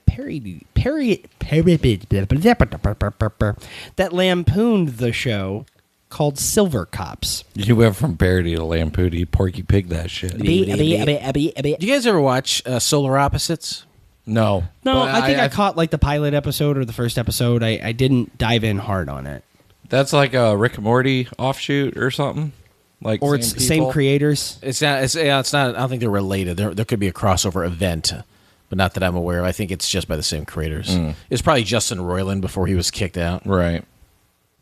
It was determined that the charges brought against him were dropped, but he's just an asshole and people don't like him, so they wanted to annex him from his own shit. Right? Is that what we've decided on or not? I don't know if that's the official decision, but it sounds like a lot of the stuff was apparently unfounded, and he's kind of like what you said. He's a dick, and people just wanted him out. I feel like if a charge comes against you, you kind of put that person, you don't fire him, you put him on the back burner, wait to see what happens, and then you either bring him back in or you get rid of him. Yeah. But since nothing happened, like there were no charges brought against him, I think it's just a thing where it's like, oh, that guy's a huge fucking asshole. Yeah, this is our chance to not have we to all deal with you. hate him very much, and wouldn't it be great? Thanks for the excuse, bud. I think that's exactly it. That's my interpretation. That's why you just need to be a good person. Which sucks because I think Rick and Morty is very funny. Yeah. I think it's a good show, and it sucks that he's not on it anymore, but if he's an asshole, I mean, what are you going to do? You make your own bed, I guess. Yeah, you make your own fun, you make your own bed. And either way, you're going to have to sleep in it. Speaking of making... did you steal that from someone? What are you talking about? Did you steal that? If not, I want that on your tombstone in 6 months. I'm going to die that soon? Well, your lifestyle. No, my lifestyle's been better. Your body's revolting that you haven't been smoking. You got to start smoking No. again. No. What's the last time you had a cigarette? I had one this weekend. One? Yeah. One. Dude, that's great. Yeah. No, it's seriously like if I buy a pack, it's like hidden in the house, and I'll grab one if I'm. You say gotta hide him from the kids. I was gonna say. Well, remember he was like blowed in my face, Dad. Yeah. Oh yeah. Kids. Henry's the problem. Nicotine problem now. Yeah, he's jonesing. You keep cigarettes hidden in your house. Scavenger stash a hunt pack makes it like more fun. a pack is hidden away from me, just so it's not in your line of sight. I don't want shit readily available to me. I don't want to buy a pack of cigarettes every damn day like I was, but if I'm like on the verge of like I'm gonna eat somebody's face, right? You know, just like because it's a fucking drug. You're not feeling that right now as you're looking at me, are you? No. I'm gonna excuse myself. No, don't go anywhere. Don't go anywhere. Go ahead, Dustin, leave us alone. You buy a pack of cigarettes. There's 20 cigarettes in a pack. He's right? out of the room. You're so fucking dead. Please don't eat me. Oh, Jesus Christ. There's 20 in a pack. How long would that last you if you bought it today? Week and a half. Oh, you're still like 20 cigarettes in a week, maybe. Right now? Okay. Maybe? Okay. Maybe 2 weeks? Before it was seriously a pack a day? At my worst, I was a pack and a half a day. Is that? How much were they when you were buying them? $7+ a pack? I'll tell you when I was at my worst. My worst was probably in college, post-college, where I would literally smoke a pack every day, minimum. Every day. It's gone way up price-wise. Yeah. At the time, they were $7, $8 bucks. A day you would spend on that? Jesus. That's not even accounting for the weekend, Jason. Friday. Hold on. I don't know how you got anything done financially. I don't know how you did anything. I'm not fucking with you. That is an unbelievable amount of money dedicated to cigarettes. It gets worse. Okay. It gets worse. All right. Fridays, time to go hit parties and stuff. I would make sure I had. If I didn't have 2.5 packs readily available, that's a problem. And usually, come Saturday, I'm buying another 2 packs, and then come Sunday, I'm buying another 2 packs. A pack a week is a lot better. I hope you get it even further down from that. But that's a tremendous stride, and you're heading the right direction. We all love you and honor you, and are very happy for you. What I just described to you, thank you. What I just described to you, that was when I was in my 20s and in college and just out of college. Up until trying to quit, I was about 3/4 of a pack to a pack a day. Now, if a pack is bought, and I don't buy my brand either. I don't buy my brand that I used to get. I'll get American Spirits. No, Camel Menthol Silvers. Sorry, I just had a moment of I really miss those. I miss smoking. I'm not going to pretend that I don't. Because you look cool when you do. You looked way cooler when you were smoking. And I've lost a lot of respect when I'm outside between shows and I'm just hanging out in my car doing whatever it is I'm doing. Just leaning up and against I look in my rearview mirror. I'm like, man, Derek used to look so much cooler when he was smoking a cigarette. Now he's just out here wandering. Now he's just out looking at the moon for some looking at the moon. What a weirdo. Oh, look at that planetary. Look at that constellation. The solar opposites did a kind of a parody thing. Ursa Major, Ursa Minor. You got the Big Dipper, Little Dipper. Ursa was a bear. Yeah, they're both bears. Hey, Jason, why'd she leave already? Because you fucking opened the door of my refrigerator and unleashed the stench. Piece of shit. For those who don't know, Jason's girlfriend just showed up. Fucking scaring ladies out of the house with the stink coming out of my fridge. This is what I think. I wondered if that's what it was, but I didn't want to say it. This is what happened. I think someone. Because I go to work now. I used to work from home, but now I have to go in the office. Are you sure maybe a mouse didn't die under it? I think this is what happened while I'm at work. Someone comes over, takes everything out of my fridge, creates a false back to my fridge, loads it up with local dead rodentia, puts the fake back on. It's rotting in the back of my fridge. I don't think that's that's more outrageous than what you said? It's wildly outrageous. All right. Put everything back in the fridge and left. That's very, very complicated. Then you tell me why my fridge smells so bad. I don't know, buddy. It's... Woof. How old's that rotisserie chicken? How old is it? What month is it right now? I feel that rotisserie chicken was there last week. Unless you got another one. At the time of recording, it's March 13th. Can you have a rotisserie chicken for a week? Dude. I wouldn't. 2 days tops. I don't know. I've had diarrhea within hours of eating. I got a feeling that chicken is not doing you any Has it turned? Bad chicken. Mess you up. Clearance chicken strikes again. Clearance chicken strikes again, goddammit. You're going to sit there with that fucking Silverhawks t-shirt. Yeah. And tell me my 8-day-old rotisserie chicken from Costco, $4.99, never raising the price ever in their lives, is turned on me? Fuck you, man. That's exactly what I'm going to fucking do. What are your designs? I'll probably throw the chicken out. What are your designs to do about it? You should offer it to Lindsay first. I might do that. See what happens. She's got a dog. Yeah. That dog starts barking now. That dog's fucking on the edge of death the way it is. Fucking put it over the Costco carcass. I have kill him. Nowadays, with the line and the property, in 2021, a new line of Silverhawks action figures were announced. Was there demand? Here's was the anybody thing. asking for this? Here's the thing. Half the time when this shit is rebooted, nobody's asking for it. It's just a license they can get. It's a license they can access. And they hope that there's interest. Well, and that's the thing. Okay, so when this was announced, at the time that it was announced, I've talked about this company before. Ramen Toys does kind of unlicensed stuff. He did a Quicksilver of sorts. It was very popular. So in 2021, Super 7 once again secures another license. Super 7 loves snatching up licenses, especially if they're remotely 80s and nostalgic.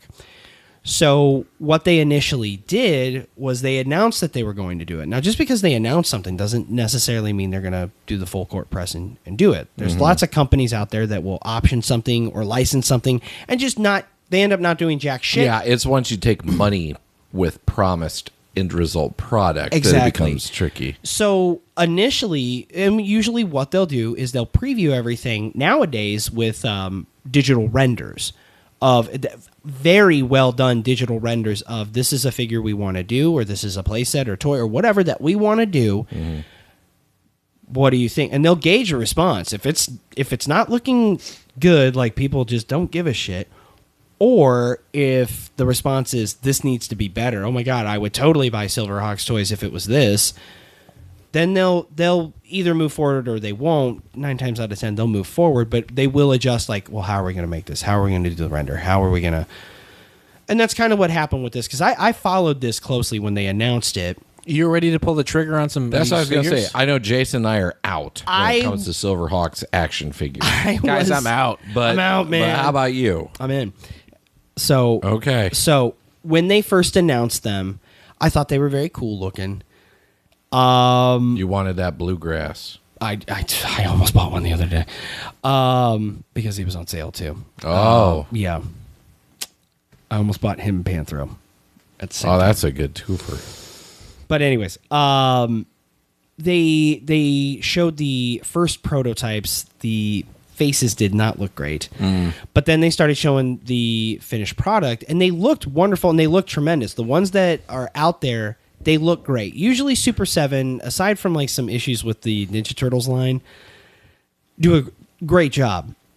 But I had a gut feeling that it wasn't a good idea to buy them. Because one of the first complaints everybody had was, why aren't these vac metal? You can do vac metal. Why aren't you guys doing it? Does that mean that like the original chrome like a thin look, layer of metal would be vacuum sealed over their think of toys when we were kids, like Iron Man toys or the Silverhawk toys themselves. That chromium look to them, that actual metallic look. It's all plastic. It's not real. So the figures didn't have that? The original releases, which I don't think they actually came out till about 20. It was a matte finish Silverhawk? It wasn't. Like, that's... I'm matte finish! That just wouldn't You're look really good. just dangling Gaylord out there for me, aren't you? I truly wasn't going that route. No, it wasn't like a flat finish, but it wasn't like shiny metallic. It was just like it's painted gray or painted like a silver, not even like super metallic or maybe a slight metallic to it. But the part of the reason why I didn't pull the trigger was because I had a feeling, especially with a lot of the complaints people were making about them or like what stopped them from ordering it. I was like, Super 7 is going to turn around and they're going to do a vac metal version of these. Yeah, I was like, give it 6 months to a year. They're going to do that. And I think that's what I'm going to get. And if I buy these figures now, I'm going to be pissed off that I couldn't just fucking wait. Yeah, that's another dog and get the you vac could buy metal ones. Shauna. What's that? That's another dog you could buy Shauna. Yeah, could. Or I could, get in a bathtub and open my fucking veins. Gee, good God. Good Lord. He's really passionate about Silverhawks. How dare I disrupt the decorum of the show? And sure enough, I think at this point, time of release, about 4 months ago, I want to say, I have them on pre-order. Quicksilver and Steelheart, they are going to be releasing vac metal versions of them. I have them on pre-order. What do those run per figure? For the uninitiated, like Jason and myself. You know what? You guys filibuster while I log in and tell you exactly how much they cost. You can't spitball? You don't know off the top of your head? That's about $65. Okay. Yeah, that's... Per figure. Not for the two. Per figure. Okay. Per figure. And but this is boutique shopping.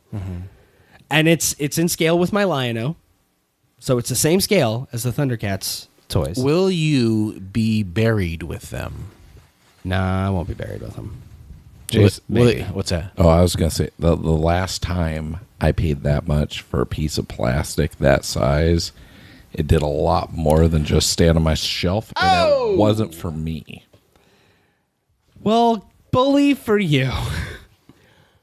They need to make, I think, Silverhawks be able to transform into the thing that Dustin's talking about. Dual purpose. Yeah. Internal charging battery. I said it before and I'll say it again. Give me some of them licks, please. But yes, I'm very excited for the vac metal. Congratulations. Eternia excited. No, come on. Oh, please. Come on now. Okay. You knew that put it in coming out. That was perspective. ridiculous. Come on, man. Have you set that up yet? No. I've been struggling with some stuff in what will be Henry's playroom. Do but you- I think I got it figured out. So the box is in the basement, I assume. Yeah. Now, be honest. Do you go down there and rub your naked body against the box? No, He just sits in front of it and stares at it, rocks back and forth, giggling. What I do that's is what's I walk happening. up and I put a bunch of rose petals on it, and then I start playing that music that Kevin Spacey would hear in his head in American Beauty. Oh, he's problematic. A Bobby What are Darin you song? going to do to that? That's right, Bobby Eternia? Darin. It's a good song. Is Anthony Rapp Eternia in this? Jeez. Oh, boo! You leave poor Anthony Rapp out of this. I don't like that. I don't like that kind of talk, Dustin. But that is the story of the cast, crew, characters, production, and current state of the IP of Silverhawks. But we will be back after this brief message. The Silverhawks are here, boys. We must welcome them. From the galaxy of Limbo, Burger King presents Silverhawks meal packs with a copper kid reflector, magic motion shield, and 2 other Hawkhaven treasures. You can collect them all. I will take them. Take this, monster. The amazing Silverhawks meal packs now at Burger King. This is gonna be good. Silverhawks, partly metal, partly real, mighty warriors with the powers to protect space from all evil. Bustle's busting out. Shredder too. Stargazer seen us. Figures with weapon birds sold separately. Slybird, surgery report. Quicksilver, activate power wing. Tallywog, engage scissor wing. Now take him down. Mumbo Jumbo Air Shot. It's hero stomping time. No way. Buzzsaw with Shredditor, Quicksilver with Tallyhawk. Other figures with weapon birds sold separately. Silverhawks, new from Kenner. Silverhawks, partly metal, partly real, mighty warriors with the powers to protect space from all evil. It's me, Evil Monstar. Figures and attack birds sold separately. Monstar and Sky Shadow attack the Silverhawks. Flashback, prepare for battle. Sky Shadow grabs him and sucks him in, but then Stronghold flies to the rescue. Activate Saberjaws. Flashback escapes and the fight rages on. Bombs away. Where'd he go? Ha, gotcha. Not yet. Stronghold and Steel will. Sky Shadow and I will not be beaten. Want to bet? Silverhawks. And that, folks, brings our walk down memory lane to a close. But please, won't you join us next week when we continue through the works of Rankin Bass and Larry Kenny. We are going to be diving into the third and final example of their human, animal, space-related hybrid shows, Tiger Sharks. Okay, so I'm going to be real with you for a second here. Mm-hmm. When you said we were doing Tiger Sharks, what I was picturing in my head was Street Sharks. Oh, no shit. Which are apparently coming back. Totally different property. So imagine my surprise when, I look up the proper Sharks and I was like, oh, this isn't what I thought it was like. This isn't right. This isn't right at all. Muscle-bound sharks fucking fighting each other with puppets. They were extreme and probably skateboarded. That's what I thought we were talking about. Wrong, sir. Because I didn't follow either of these properties, but that's where my mind defaulted. Yeah, I could Street see that. Sharks, Tiger Sharks. I could see that. I could see that 100%. But I did enjoy Tiger Sharks fruit snacks. Is this related? No. Come on. This is all dude. craziness. I know. It's all Did you have those fruit snacks? Because those were good. Hell yeah. You get the dino ones, and then you get the Tiger Sharks. Do you remember? Not to go on a wild tangent here, but do you remember when they introduced the great white shark one? Was it flavored like something? I couldn't tell you because I haven't had it in at least cartilage 25 to 35 years, probably.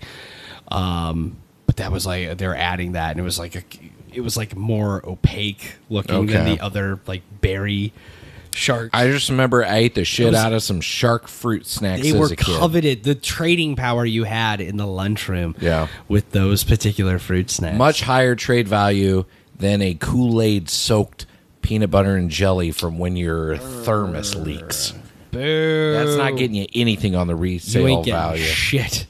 You ain't getting shit but disappointment with You that. get a sandwich that is a high dia. Like, it may taste all right, but it's like... That is 100% a high idea. Yeah, I wouldn't think soaking a PB&J and fruit punch Kool-Aid is the way to go, but if you're I may have eaten just enough. I may have eaten it as a kid. Well, you're hungry. Yep. But yes, we will be talking about tiger sharks. It was a blink and you miss it series. I have the I blinked. absolute vaguest memories of this. I definitely It was blinked. part of a programming package with some other cartoons that Larry was also involved in. Very few people would be blamed if they did not remember this, let alone its toy line. Yeah. But we will, of course, get into all of that next week. Now, at the end of this week, it's Friday. Yeah. And every Friday, there's a little something that you and one Jason Tosher come out with, and that's going to be Radio Rewind. Folks, you're going to want to go on over to a place called the Drunken Lullabies feed in your podcast app of choice. There's a lot on there. You're going to want to subscribe. This is what you want to do. Just step look for by the step. top of the feed.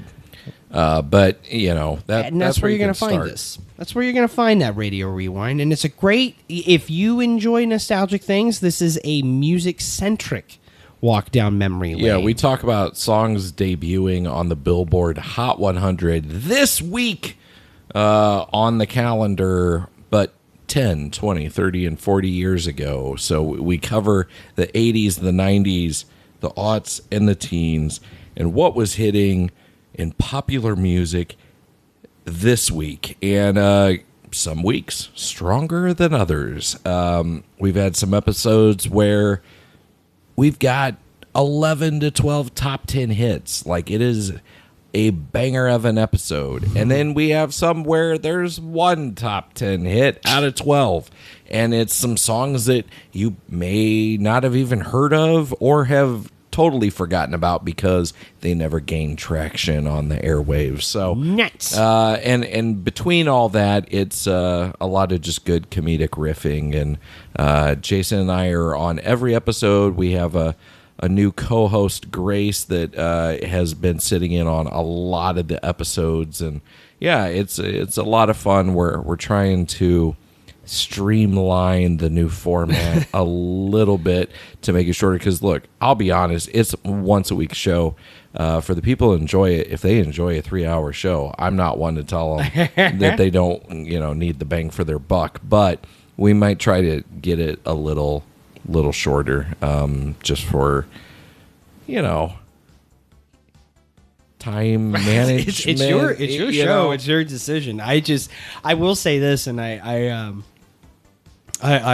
not trying to be facetious at all, but I feel like you've been saying for the last 6 months. We're trying to trim it down. We're trying to, well, now we've consistently legit, it's taken been it from 180 minutes every fucking. We're talking about 5 songs from each decade to we're gonna talk about 3 from each decade. But sometimes if there's a really good lineup, we may talk about 4 or 5. Depending upon the decade, but yeah, we're trying to trim the fat a little bit, and honestly, there's some times we record some conversations about songs, and if I don't feel we got the comedic juice out of it that I thought it could potentially mine, that might get trimmed, Yeah, so off you go. We will see, but yeah, we're trying to make it a little easier to digest. Well, for either the way, passive listener, I think we've got our crew that Yeah. shows up every week, and I'm very appreciative for that. And if any of you from this feed have found yourselves listening to us talk music, on Fridays, I appreciate that, and hope you keep tuning in. Well, if you wish to engage with either of these fellows or give them the business, you can, of course, follow them at DutchStick11 and at Couch Pilots Pod, both on X. You can, of course, find me at Derek J. Hoover on X, or just go ahead and engage with the show at Yesterday's Pod. If you want to share some feedback in more detail, please send us a message on yesterdayspod@gmail.com. You didn't ask Jason if he had anything he wanted to promote. Well, Jason, I was trying to give the illusion that Jason just was being very quiet. Jason left the table for a little bit. Do you have anything you'd like to promote, Jason?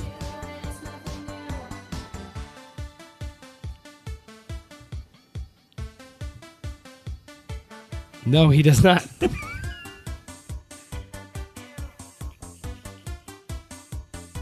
That said, if you are enjoying the show, please, whichever app that you use to listen to us, please leave a little feedback or a review on there. We would certainly appreciate that. Stop by yesterdaysmedia.com as well to check out little write-ups related to the episodes that we're covering, as well as seeing a schedule of what's coming down the pipe. And if you are in the position to help our show grow while also getting some additional content, please consider becoming a patron at patreon.com/yesterdays. That is going to wrap it up for Yesterdays this week, but we will see you next Monday.